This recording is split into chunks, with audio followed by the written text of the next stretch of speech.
Maka Bapak Ibu, Rasulullah menyampaikan, Rasulullah bersabda, "Iqra'ul Qur'an fa innahu ya'ti yaumal qiyamah safi'an li ahliha." Bacalah Al-Qur'an. Terlebih di bulan Ramadan ini Bapak Ibu, di waktu sahur kita pergunakan untuk membaca Al-Qur'an, karena dia akan datang pada hari kiamat menjadi syafi'an, menjadi penolong untuk orang yang memang benar-benar hidupnya selama di dunia itu menghidupkan Al-Qur'an. Sabbihisma rabbikal a'la alladzi khalaqa fasawwa. Alhamdulillahi rabbil alamin, wassalatu wassalamu ala sayyidil mursalin wa ala alihi wa sahbihi ajma'in. Subhanaka la ilma lana illa ma 'allamtana innaka antal alimul hakim. Rabbi shrah li sadri wa yassir li amri wahlul 'uqdatam min lisani yafqahu qawli amin amin ya rabbal alamin. Bapak Ibu jamaah sekalian yang kami muliakan, alhamdulillah kita bersyukur kepada Allah, kita telah melaksanakan ubudiyah pada pagi hari ini. Nikmat yang sangat luar biasa. Tidak semua orang bisa mendapatkan nikmat pada pagi hari ini, yaitu nikmat ibadah salat subuh secara berjamaah. Bapak Ibu yang kami muliakan, di dalam Al-Quran Allah sebutkan, Rabbana ma khalaqta hadza batilah, bahwa tidak ada satu pun yang Allah ciptakan yang tidak memiliki manfaat, tidak ada yang tidak ada gunanya Allah berikan, baik berupa ciptaannya maupun syariat yang diturunkan melalui Nabi Muhammad SAW. Maka Bapak Ibu, pada pagi hari ini kita membahas ada setidaknya 5 manfaat yang kita dapatkan dari proses kita sahur. Jadi ada 5 manfaat yang kita dapatkan dari proses kita sahur. Kalau kita sahur tadi berarti kita mudah-mudahan mendapatkan 5 manfaat tadi. Yang pertama Bapak Ibu adalah keberkahan dan juga kesehatan. Rasulullah SAW menyampaikan, sumu tasihuh, berpuasalah kalian akan sehat. Maka Bapak Ibu, tentu puasa yang sehat yang kita lakukan itu diawali dengan sahur. Akan ada efek atau akibat yang dirasakan oleh badan kita kalau kita tidak sahur. Maka Bapak Ibu, Rasulullah SAW menyampaikan bahwa siapa yang berpuasa sesuai dengan ketentuan yang diajarkan oleh Rasulullah, maka dia akan mendapatkan efek kesehatan pada dirinya. Kemudian keberkahan yang disampaikan oleh Rasulullah yaitu tasahharu fa inna fis sahuri al barakah. Sahurlah kalian, sesungguhnya di dalam sahur itu terdapat keberkahan. Apa itu keberkahan Bapak Ibu? Tidak bosan kami sampaikan, adalah ziyadatul khair, yaitu bertambah kebaikan kita, bertambah taat kita, bertambah ibadah kita. Maka dalam proses sahur itu Bapak Ibu, kita mendapatkan keberkahan dan badan kita juga sehat.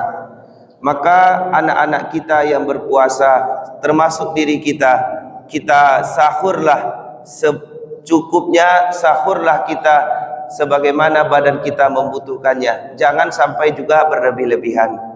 Kalau misalnya ada penyakit gula, dikurangin makan gula, dikurangin makan nasi dan segala macamnya. Kemudian Bapak Ibu, yang kedua adalah kita mendapatkan, kita bisa berzikir. Kalau orang yang sahur Bapak Ibu, dia sahur pada pagi harinya kemudian menunggu waktu subuh, maka dijelaskan di dalam surah Az-Zariyat, wabil asharihum yastaghfirun. Maka orang-orang beriman, orang-orang bertakwa itu, mereka di waktu sahurnya mereka berzikir memohon ampun kepada Allah Subhanahu wa taala. Maka Bapak Ibu, setelah kita sahur, maka anjuran dari Nabi Muhammad SAW kita memperbanyak istighfar, kita memperbanyak zikir kepada Allah Subhanahu wa taala. Jadi tidak menggunakan di jeda antara sahur kita sampai sholat subuh nantinya, kita tidak menggunakan waktu itu dengan sia-sia.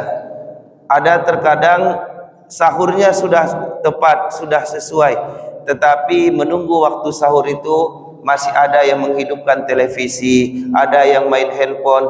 Padahal di waktu sahur itulah zikir kita, khusyuk kita itu timbul untuk mendekatkan diri kepada Allah Subhanahu wa taala. Maka Bapak Ibu, setelah kita mendengar pengajian ini, kita usahakan setelah kita sahur di rumah ataupun dimanapun tempatnya, di tempat kerja, dimanapun, kita usahakan berzikir. Berzikir ini Bapak Ibu tidak perlu harus di masjid baru bisa berzikir. Tidak Bapak Ibu, masih di rumah, jalan ke rumah sampai di masjid, kita bisa berzikir dimanapun. Kemudian Bapak Ibu, yang ketiga manfaat sahur yang kita dapatkan adalah kita bisa berdoa kepada Allah Subhanahu wa taala.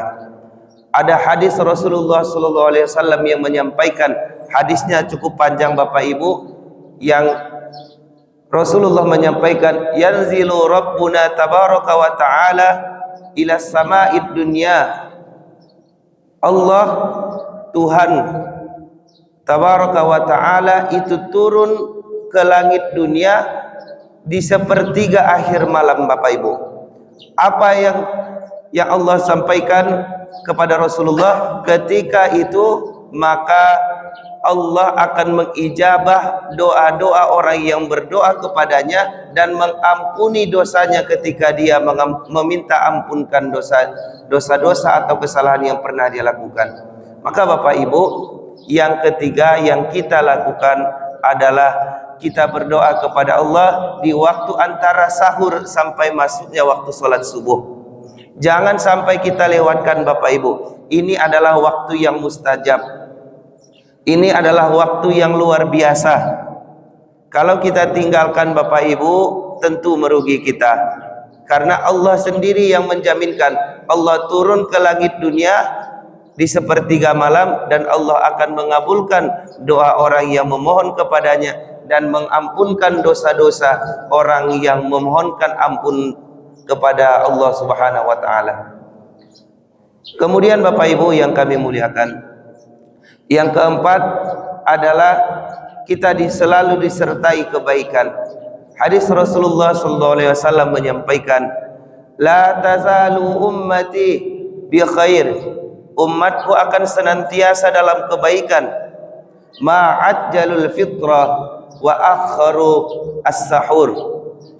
Umatku senantiasa dalam kebaikan, kata Rasulullah, apabila mereka itu menyegerakan untuk berbuka dan melambatkan untuk sahur. Maka Bapak Ibu yang kami muliakan, sahur ini pun ada ketentuannya dari Rasulullah SAW. Kapankah sahur itu? Adalah di waktu-waktu menjelang akhir daripada sepertiga malam itu Bapak Ibu. Kalau misalnya kita bangun jam 3, kita siap-siap, mungkin jam 4 Bapak Ibu, jam setengah 4 kita sudah makan, selesai jam 4 itu sudah termasuk juga melambatkan sahur. Setengah 5 juga masih termasuk melambatkan sahur. Yang artinya Bapak Ibu, di waktu sahur itu kita mendapatkan kebaikan dari Rasulullah SAW. Kita mendapatkan balasan pahala dari Allah Subhanahu wa taala. Maka Bapak Ibu, tidak benar rasanya, tidak sesuai rasanya kita menggunakan akal kita, misalnya kita sahur di jam 10 malam, karena itu tidak melambatkan, kecuali ada hal-hal tertentu. Mungkin sudah seharian bekerja, dikhawatirkan tidak bangun paginya, maka dibolehkan. Tetapi yang paling afdol, yang paling utama adalah kita melambatkan sahur Bapak Ibu. Maka Rasulullah juga menyampaikan bahwa sahur ini bukan berarti kita makan besar, makan nasi, bukan. Setidaknya 1 biji korma yang kita makan atau seteguk air. Itu seminimal-minimalnya Bapak Ibu, itu sudah dikategorikan kepada sahur. Jadi kalau ada anak-anak kita Bapak Ibu susah dibangunkan, susah untuk diajak sahur, makan nasi segala macam, mungkin kita suruh malamnya dia makan, tapi di pagi harinya ketika kita sahur bersama, sahur keluarga, kita bangunkan juga, berikan dia minuman, atau mungkin satu keping roti kita berikan. Itu tandanya dia sudah melaksanakan sahur dan sesuai dengan apa yang disampaikan, yang dianjurkan oleh Rasulullah SAW. Kemudian Bapak Ibu, yang kelima atau yang terakhir adalah orang yang sahur itu mendapatkan manfaatnya bisa membaca Al-Quran dan juga memudahkan dirinya untuk melaksanakan sholat tahajud. Maka Bapak Ibu, Rasulullah menyampaikan, Rasulullah bersabda, Iqra'ul Quran fa innahu ya'ti yaumal qiyamah safi'an li ahliha. Bacalah Al-Quran. Terlebih di bulan Ramadan ini Bapak Ibu, di waktu sahur kita pergunakan untuk membaca Al-Quran, karena dia akan datang pada hari kiamat menjadi syafi'an, menjadi penolong untuk orang yang memang benar-benar hidupnya selama di dunia itu menghidupkan Al-Quran. Rasulullah SAW di beberapa riwayat ulama menjelaskan bahwa Rasulullah membaca Al-Quran di antara sahur menjelang subuh, beliau membaca Al-Quran di sekitar 100 sampai 150 ayat. Kalau kita lihat Bapak Ibu, di kecepatan kita membaca Al-Quran di ayat-ayat yang tidak terlalu panjang, mungkin di 15 menit sampai 20 menit kita sudah bisa membaca Al-Quran di 100 ayat atau sampai 150 ayat. Maka Bapak Ibu, jangan kita tinggalkan ini. Membaca Al-Quran ini setidak-tidaknya satu halaman, satu lembar, itu sudah kita mengikuti anjuran Rasulullah SAW. Maka syariat atau ibadah yang kita laksanakan ini sudah sempurna ditinggalkan oleh Rasulullah SAW. Tapi terkadang kita tidak punya ilmunya, kita tidak mencari ilmu bagaimana Rasulullah mengisi hari-harinya, terlebih di bulan Ramadan ini. Kemudian Bapak Ibu, keutamaan yang atau manfaat yang kita dapatkan tadi adalah bisa membaca Al-Quran dan juga melaksanakan ibadah sholat tahajud. Maka tahajud ini disampaikan atau termaktub di dalam Al-Quran di surah Al-Isra, yaitu wa minal laili fatahajjada bihi nafilatan lak, yaitu di sebagian malam, di sepertiga malam itu ada sholat tahajud yang mudah-mudahan itu bisa menjadi tambahan ibadah kita. Semoga Allah mengangkat asa ayyab'atsaka rabbuka maqaman mahmuda. Mudah-mudahan semoga Allah mengangkat derajat kita, mengangkat diri kita ke tempat yang terpuji. Maka Bapak Ibu, salat tahajud ini adalah kemuliaan kita untuk mengangkat derajat kita. Tidak perlu menunggu kita memiliki jabatan dunia baru kita diangkat oleh orang lain, tetapi dengan melaksanakan tahajud, Allah sendiri yang mengangkat derajat kita. Allah sendiri yang membuat kita terpuji di hadapan manusia dan di pandangan orang lain seluruhnya. Mudah-mudahan kita benar-benar mulia di sisi Allah dan juga mulia di sisi manusia. Maka Bapak Ibu yang kami muliakan, begitu mulianya kalau kita hanya melihat sahur ini adalah proses makan dan minum di pagi hari, maka itu adalah suatu kekeliruan. Ada keberkahan, ada waktu yang luar biasa yang Allah berikan, yang Allah sempilkan kalau istilahnya, itu di dalam sahur, antara sahur dan subuh tadi Bapak Ibu.